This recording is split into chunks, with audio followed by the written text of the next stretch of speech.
Здравствуйте! В эфире информационный выпуск «Вести». Чеченская республика, в студии я, Лейла Муртазова. Из международного аэропорта Грозный в зону проведения специальной военной операции отправилась очередная группа добровольцев.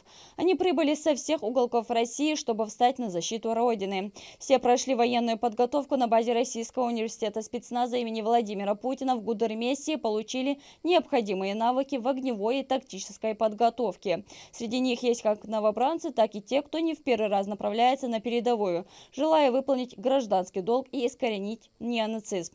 Поддержать и поднять их моральный дух приехали руководители силовых структур во главе с председателем парламента Магомедом Даудовым. Мы собрались здесь, чтобы вас проводить в зону проведения специальной военной операции на территории Украины и Донбасса. Бойцы, хотелось бы поблагодарить Общественный фонд имени первого президента Чеченской Республики, Героя России Ахмата Хаджи Кадырова, в лице президента Аймани Несииной за ту неоценимую помощь, которую с начала военной операции на территории Донбасса и Украины проводит Общественный фонд, а именно наряжают наших бойцов, братьев всем необходимым, а также помогает мирным жителям Донбасса гуманитарной помощи. Бойцы, вы уже сегодня вечером присоединитесь к нашим боевым братьям, которые сражаются с этой нечистью 21 века, фашизмом, нацизмом и бандеровщиной. Братья мои, вы отправляетесь в зону проведения специальной военной операции. Дорогие братья, добрый путь, берегите себя, поддерживайте друг друга. Мы знаем и понимаем, что вы могли бы в кругу своей семьи, своих родных провести этот день. Но здесь собрались истинные патриоты России. Мы боремся за правое дело. Мы боремся за наш народ, за наши ценности, за наши принципы и защиту нашего населения. Удачи вам! Ахмат! Сила! Сегодня состоялась торжественная церемония закладки капсулы и креста в основании будущего храма на территории Российского университета спецназа в Гудермесе. Он рассчитан на 30 прихожан, будет носить имя святого праведного Иоанна Русского. Он почитается во всем православном мире как великий святой, претерпевший множество страданий ради веры, не предавший ее даже перед лицом смерти. Обряд богослужения и освящения будущей церкви провел архиепископ Махачкалицкий и Грозненский владыка Варлаам. В церемонии приняли участие представители республиканской власти, руководство университета спецназа, а также военнослужащие и добровольцы, проходящие обучение в центре. У нас в республике мы этим гордимся, нет никаких инцидентов, конфликтных инцидентов на почве межнациональной, межконфессиональной розни, хотя проживают представители 87 национальностей республики. Мы живем в мире, в дружбе, в межнациональной, межконфессиональной гармонии. Это путь нашего первого президента, героя России Ахмата Хаджи Кадырова. Это завет нашего национального лидера – жить со всеми в мире, в дружбе, вместе трудиться над развитием нашей республики и всей нашей страны. Сегодняшняя закладка и последующее строительство этого православного храма рядом с мечетью, как ничто иное, отражает эту межконфессиональную стабильность, гармонию, национальный мир в регионе. Специалисты отделения социального фонда по Чеченской Республике ежедневно оформляют выплаты и различные меры поддержки, направленные на повышение качества обслуживания граждан. Об эффективном функционировании клиентских служб по субъекту расскажет Адам Магомедов. Представители Социального фонда России познакомились со всеми достоинствами отделения по Чеченской Республике. Его управляющий Мухаммад Ами Ахмадов рассказал о клиентских службах, которые максимально эффективно занимаются приемом документов для назначения пенсии, оказанием всесторонней помощи участникам СВО и членам их семей, социальными выплатами и не только. Для клиентов созданы все условия. Для детей даже есть отдельный уголок. Здесь у нас есть отдельная зона для СВО, членов СВО и членов их семьи. Обслуживаются не очереди, если вдруг одновременно несколько человек приходит, то автоматом сразу следующая точка принимает и обслуживать их. На территории Чеченской Республики функционирует 20 клиентских служб. Все они полностью оборудованы, имеются гостевые компьютеры. Услуги посетителям предоставляются по всем направлениям, в каждом окне. Ими также можно воспользоваться в электронной форме через интернет с помощью официального сайта или же портала государственных услуг. Численность получателей пенсии в республике составляет более 428 тысяч человек. Гости посетили центр общения для пожилых людей, которые созданы с целью организации досуга для пенсионеров. Такие есть в Шалинском и Наурском районах Чеченской Республики. В них обустроены зона отдыха, мини-библиотеки, компьютеры, на которых проводят занятия по электронной и финансовой грамотности. Помимо этого организуются различные мероприятия и мастер-классы. Когда есть время, мы приходим в эту комнату и проводим свой досуг. В шахматы играем. Чай у нас есть всегда. Вон там есть компьютер, мы можем проверить свои данные в любой момент. Уже на совещании официальные лица обсудили наиболее важные вопросы, требующие отдельного подхода, в том числе и запросы клиентов. Была презентована работа регионального отделения социального фонда в рамках участия в пилотных проектах федерального уровня по поручению главы субъекта. Это организация услуг населения по принципу одного окна и опции видеозвонок руководству. Все они успешно завершены. Данная работа клиентской службы организована на очень высоком уровне. Мы увидели непосредственную работу специалистов с населением. И я думаю, что наши граждане будут очень довольны качеством предоставляемых услуг, оказываемых. Социальный фонд России продолжает совершенствоваться, стараясь сделать получение соцуслуг быстрее и проще. Для этого разрабатываются полномасштабные проекты по улучшению качества обслуживания. Адам Магомедов, Ислам Ибрагимов, Сайцелем Амбукаев, Вести, Чеченская Республика. В Чеченскую Республику с рабочим визитом прибыл председатель Социального фонда России Сергей Чирков. В Грозненском аэропорту имени Героя России Ахмата Хаджикадырова гости встретили официальные лица. Управляющий социальным фондом по субъекту Мухаммад Эми Ахмадов, министр экономического, территориального развития и торговли региона Рустам Шаптукаев и другие. У федерального чиновника запланированы ряд встреч и совещаний. В столице подвели итоги 20-й премии «Серебряная сова». Она учреждена интеллектуальным центром Чеченской Республики. Участниками конкурса становятся заслуженные представители в самых различных сферах и направлениях интеллектуальной жизнедеятельности. О лауреатах расскажет Рамзан Абуев. Автором идеи создания интеллектуального центра для консолидации и реализации научного и творческого потенциала представителей чеченского народа был первый президент республики, Герой России Ахмад Хаджикадыров. Об этом заявил в ходе выступления на 20-й торжественной церемонии вручения премии «Серебряная сова» председатель Совета интеллектуального центра Бикхан Хасбулатов. На счету у интеллектуального центра много проектов, но одним из востребованных, одним из ожидаемых и наполненных глубоким содержанием бесспорно является вручение премии «Серебряная сова». Среди нас нет тех, кто начинал с нами этот путь. Я вспоминаю первую церемонию, которая проходила на 3-м этаже, тогда в республике единственном зале актовом, очень красивом актовом зале. И в этом зале присутствовали люди, которых сегодня с нами нет. Решением Совета интеллектуального центра в номинации «Подвижничество» наградили министра образования и науки Хошбау Дидааева за большой вклад в восстановление и сохранение памятников истории и культуры чеченского народа. От всего чеченского народа хочу поблагодарить главу республики за такое пристальное внимание, за такое отношение к нашей истории, к нашему прошлому, к нашему настоящему. И я уверен, что под его руководством в этом году, в 2024 году, будут приняты такие фундаментальные меры, чтобы сохранить нашу культуру, нашу историю, наше наследие, чтобы и сегодняшнее поколение, и завтрашнее, да, наше будущее гордились и по праву, по-настоящему, с достойной оценкой знали и рассказывали о нашей великой истории.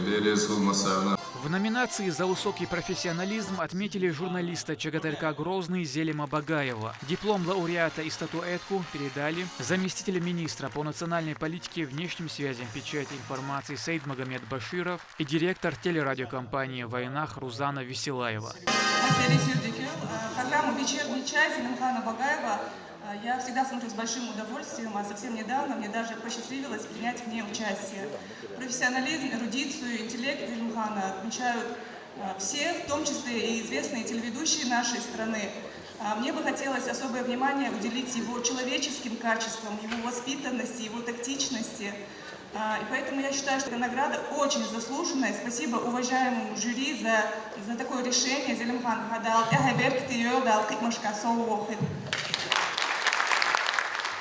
В номинации «Литература» наградили народного писателя Чеченской Республики Мусу Арстанукаева. Со студенческой поры он пишет произведения, а многие его работы опубликованы за рубежом. Эта награда для меня очень много значит, потому что, во-первых, это признание моего труда как писателя. Я к этой награде шел достаточно долго, можно сказать, всю жизнь. Признаться, я вообще впервые стал лауреатом какого-либо приза, конкурса. Вот, это очень приятно. Ну, у меня есть звание, награды, но лауреатом я стал впервые. Члены Совета интеллектуального центра выразили уверенность, что вручение премии станет существенным фактором, способствующим стимулированию не только представителей старшего поколения, но и молодых интеллектуалов. В различных культурах по всему миру таинственная и красивая птица сова символизирует мудрость, знания и эрудицию. Она помогает человеку глубже понять мир, раскрыть интуицию. Не случайно ее часто изображают с университетским колпаком и очками, а многие учебные учреждения выбирают ее для своих гербов. Озвучили и имя победителя в номинации «Журналистика». Лауреатом стал директор ЧГТРК «Грозный» Чингиз Ахмадов. Вы все знаете, сколько процессов, сколько у нас открытий, сколько позитивных преобразований, каких-то новшеств, гостей, которые к нам приезжают.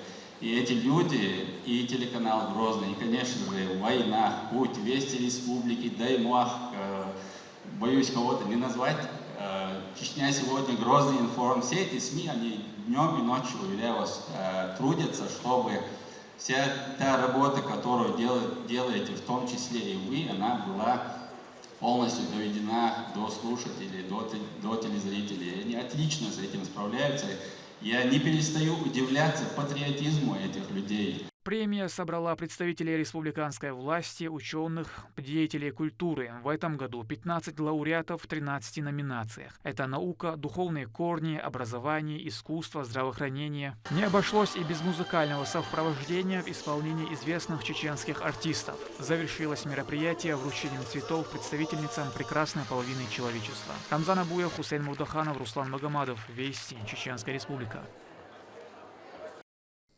В Грозном прошло совместное пожарное учение МЧС, Росгвардии и представителей Министерства здравоохранения. Подобное мероприятие позволяет отрабатывать вопросы взаимодействия, обмена информацией и проверки готовности органов управления и оперативных групп. Мадина Кураева расскажет, как прошла совместная работа спасательных служб. Сотрудники оперативно наполняют мешки песком, которые будут служить опорой вдоль реки для защиты близлежащих территорий. По легенде, МЧС должны замедлить подступающие воды, чтобы спасти жизни людей.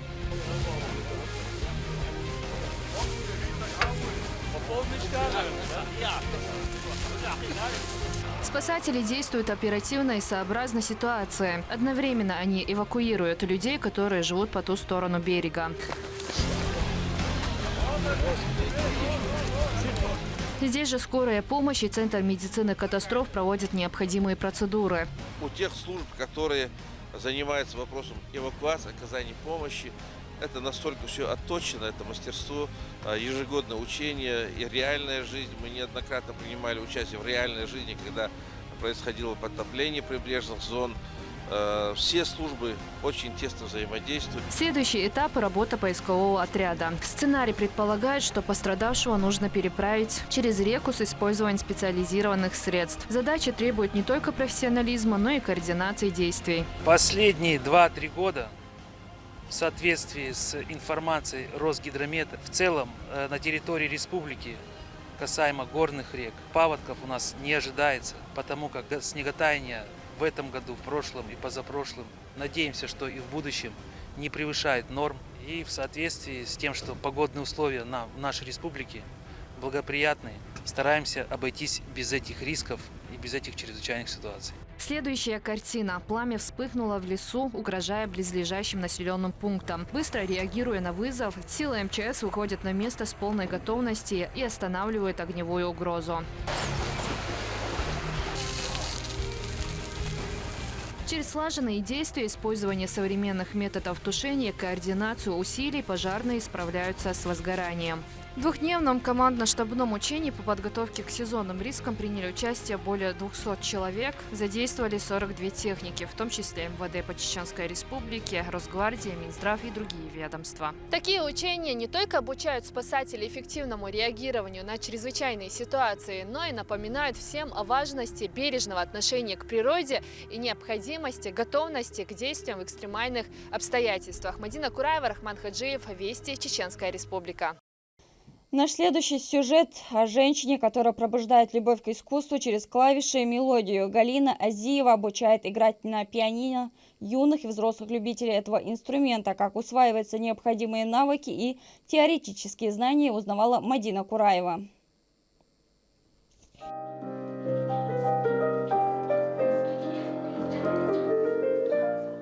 Галина Азиева исполняет композиции любого жанра. Ее страсть к музыке звучит ярче любых нот на фортепиано. Имя преподавателя уже стало легендой среди тех, кто стремится познать волшебство этого инструмента. Я играю очень давно, с детства, с тех пор, как организовалась школа в селе, в котором я родилась, в далеком Забайкалье. Там же я получила специальное образование музыкальное, а детей учу я, сколько себя помню, как началась спецпрактика у нас в музыкальном нашем училище, с этой поры я и учу детей. Сейчас женщина на пенсии обучает на дому. К ней на уроки приходят как и маленькие, так и взрослые. Галина не только учит игре на фортепиано, но и вдохновляет их на творчество, самовыражению и стремлению к совершенству.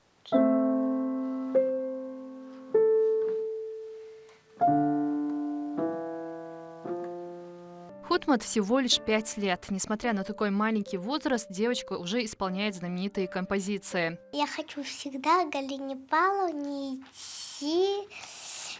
Я люблю играть пони и ансамбли.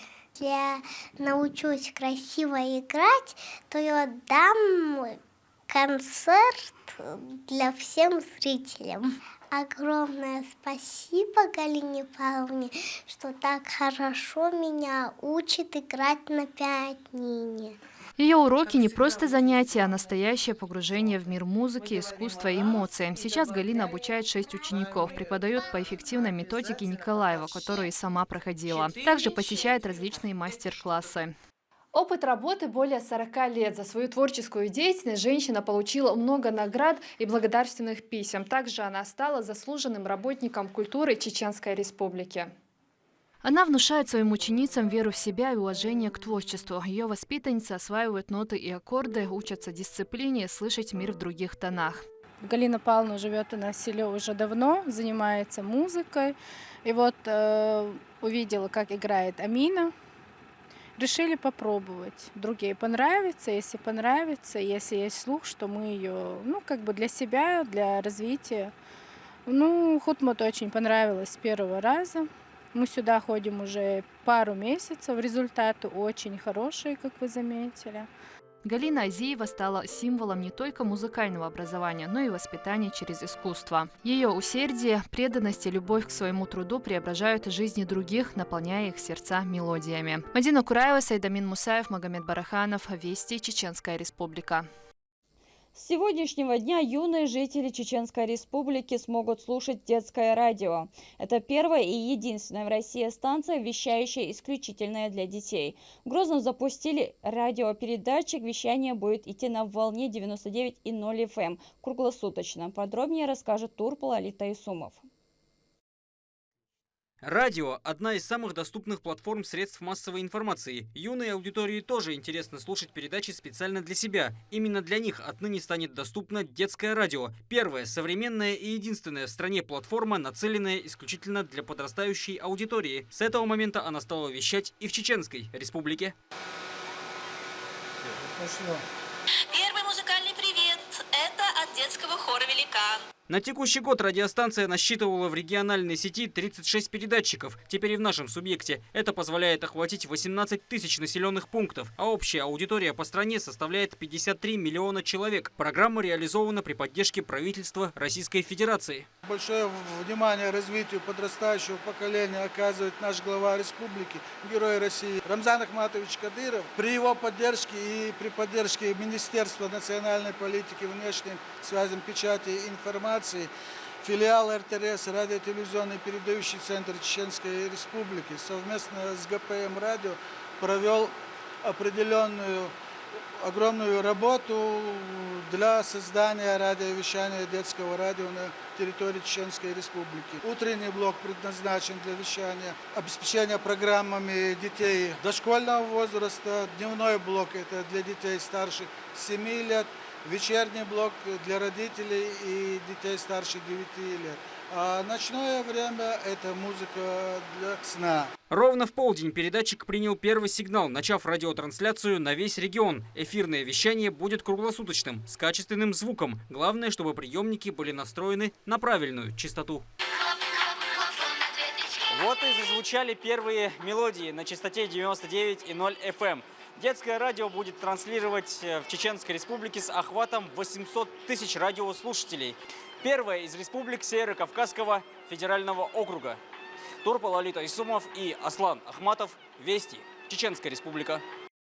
К этому часу это все события. Еще больше новостей вы можете узнать на наших социальных платформах и в приложении «Смотрим». С вами была Лейла Муртазова. До новых встреч в эфире.